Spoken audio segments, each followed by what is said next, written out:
आज से करोड़ों साल पहले स्पेस से आए विशाल एस्ट्रॉयड ने धरती पर बहुत बड़ी तबाही मचाई थी और इस प्लेनेट से डायनासोर्स का अंत कर दिया था। पर आखिर ये सब कैसे हुआ था और एस्ट्रॉयड के टकराने के बाद क्या क्या हुआ, चलिए जानते हैं। हाल ही में की गई स्टडीज से इस इवेंट के बारे में कुछ चौंकाने वाले खुलासे हुए हैं। दोस्तों, ये एस्ट्रॉयड आज से 6.5 करोड़ साल पहले गल्फ ऑफ मेक्सिको के युकाटान पेनिनसुला में गिरा था। धरती से इसकी टक्कर तो खतरनाक थी ही, लेकिन इसके बाद इसने कई दूसरे खतरों को जन्म दिया था।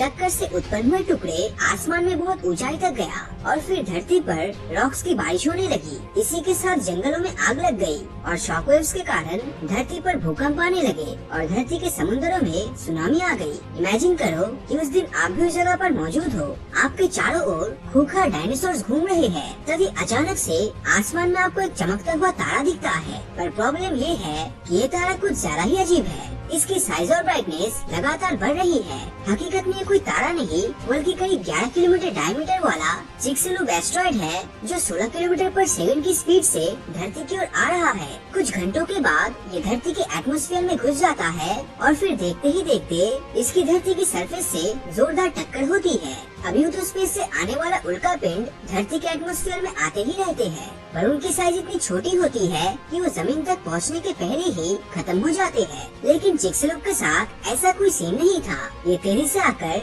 युकाटान पेनिनसुला में गिरता है और इस कंडीशन से क्रिएट हुई सोनिक धमाके से उस कंटिनेंट में रहने वाले सभी जीवों के कान बहरे हो जाते हैं। इस समय डायनासोर्स बहुत डर चुके हैं और आपके चारों ओर तबाही का माहौल है। जो डायनासोर्स एस्ट्रॉयड टक्कर के 100 किलोमीटर की रेडियस में थे, वो बुरी तरह जल चुके थे और कुछ तो गर्मी के कारण भाप में बदल गए। सरफेस से टकराने के पहले एस्ट्रॉयड की स्पीड इतनी तेज थी कि एटमॉस्फेयर की हवा भी इससे नहीं बच सकी। एस्ट्रॉयड हवा को भी अपने साथ खींचता ले गया और वो कंप्रेस यानी सिकुड़ कर भाप में बदल गया। चिक्सलूब एस्ट्रॉयड के टकराने के तुरंत बाद जमीन में 32 किलोमीटर गहरा गड्ढा बन गया था। इस टक्कर को रिबाउंड करने के लिए धरती की सरफेस 1600 किलोमीटर पर आवर की स्पीड से ऊपर की ओर उठती है और जहाँ पर टक्कर हुआ था वहाँ पर माउंट एवरेस्ट से भी ऊंचे पहाड़ खड़े हो जाते हैं। पर ये पहाड़ सिर्फ कुछ ही पलों तक स्टेबल रह पाता है और फिर एक धमाके के साथ फिर से टूटने लगता है। इमेजिन करो कि ये सिचुएशन कितनी ज्यादा इंटेंस और खतरनाक रही होगी। 750 करोड़ टन वजन वाला एक एस्ट्रॉयड 16 किलोमीटर पर सेकंड की स्पीड से आकर धरती से टकराता है और एक झटके में इसकी सारी गति शक्ति हीट में बदल जाती है। इससे एक सेप्टिलियन और 360 किलो जूल एनर्जी रिलीज हुई थी, जो कि हिरोशिमा में गिरे न्यूक्लियर बॉम्ब से 100 करोड़ गुना ज्यादा था। अगर ऐसा कोई एस्ट्रॉयड आज न्यू दिल्ली में गिरता है तो मुंबई में रहने वाले लोग भी भाप में बदल जाएंगे। चेन्नई और कोलकाता तक के सारे लोग इसके सोनिक धमाके से बहरे हो जाएंगे और भारत के आसपास के सारे देशों में बने घरों की खिड़कियां टूट जाने वाली है। खैर, वापस चलते हैं गल्फ ऑफ मेक्सिको में और बात करते हैं उस शॉकवेव की जो एस्ट्रॉयड इम्पैक्ट के कारण उत्पन्न हुई थी। इस शॉकवेव के कारण समुद्र में ऊंची लहरें उठने लगी। टक्कर के करीब 6 घंटे बाद 180 मीटर ऊंची लहरें अफ्रीका और यूरोप के कोस्टल एरिया से टकराई और वहाँ पर मैसिव बाढ़ आ गया। चिक्सलूब एस्ट्रॉयड अपने साथ डायनासोर्स का अंत लेकर आया था और वो गिरा हुई उस जगह पर जहाँ सल्फर और तेल बहुत ही ज्यादा मात्रा में था। इस एस्ट्रॉयड के टकराने से युकाटान पेनिनसुला में मौजूद 100 बिलियन टन सल्फर और 30,000 क्वाड्रिलियन गैलन वाटर भाप होकर एटमॉस्फेयर की हवा में मिक्स हो गया। देखते देखते इसने सल्फर डाइऑक्साइड के क्लाउड्स का फॉर्मेशन कर लिया और एसिड रेन के फॉर्म में पूरी धरती पर बरस गया। इसने धरती के ओशंस को एसिड से भर दिया और वहाँ रहने वाले ज्यादातर जीवों ने अपनी जान गंवा दी। क्लाइमेट चेंज होने के कारण ऊंची जगहों पर हेवी स्नोफॉल शुरू हो गई। इस समय तक धरती पर रहने वाले मोस्टली डायनासोर्स का अंत हो चुका था। समुद्र में गहराइयों पर रहने वाले और गुहा पर छिपने में कामयाब हुए जीव ही जिंदा बच पाए थे, पर तबाही अब भी खत्म नहीं हुआ।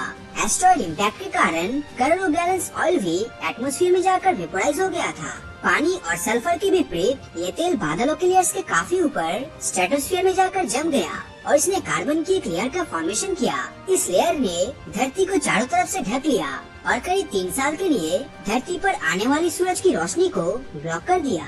इसके कारण धरती पर कोल्ड वेव्स आ गई और इसका एवरेज तापमान 50 डिग्री सेल्सियस तक कम हो गया। मादागास्कर, इंडिया और इंडोनेशिया जो कि ट्रॉपिकल आइलैंड्स हुआ करते थे, उनको छोड़कर धरती की हर जगह पर ऐसा ही क्लाइमेट था।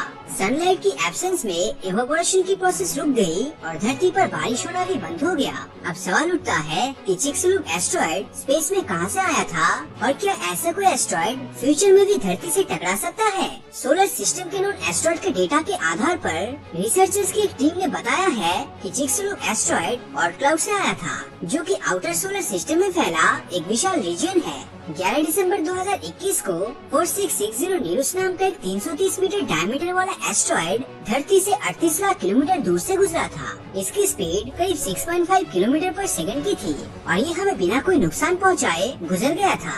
38 लाख किलोमीटर की डिस्टेंस आपको बहुत ज्यादा लग रही होगी, लेकिन अगर इस एस्ट्रॉयड के रास्ते में थोड़ा सा भी हलचल हो जाए तो ये धरती से टकरा सकता है। 14 फरवरी 2060 को ये एक बार फिर धरती के करीब से गुजरेगा और इस बार इसकी डिस्टेंस सिर्फ 11 लाख किलोमीटर की होने वाली है। अब जरा इमेजिन कीजिए, अगर ऐसा कोई एस्ट्रॉयड धरती से टकरा जाता है तो हम इंसानों का अंत निश्चित है। नासा और दूसरी स्पेस एजेंसीज ऐसे पोटेंशियली खतरनाक एस्ट्रॉयड्स को ट्रैक करने में लगी हुई है। हम इंसान ऐसी टेक्नोलॉजीज को डेवलप कर रहे हैं जिससे हम ऐसे एस्ट्रॉयड के रास्ते को चेंज कर सके या फिर इनके धरती से टकराने से पहले ही डिस्ट्रॉय किया जा सके। वैसे आप इसके बारे में क्या सोचते हैं? क्या हम इस मिशन में सक्सेसफुल हो पाएंगे या नहीं? अपनी राय नीचे कमेंट करके जरूर बताएं। और अगर ये वीडियो आपको अच्छा लगा हो तो इस वीडियो को लाइक और अपने दोस्तों के साथ शेयर करना मत भूलना। और अगर अभी तक आपने हमारे चैनल को सब्सक्राइब नहीं किया है तो सब्सक्राइब करके नोटिफिकेशन बेल को ऑन कर दीजिए, क्योंकि मैं ऐसे ही वीडियोस हर हफ्ते लाता रहता हूँ। तो मिलता हूँ आपसे अगले वीडियो में और हमेशा की तरह थैंक्स फॉर वॉचिंग।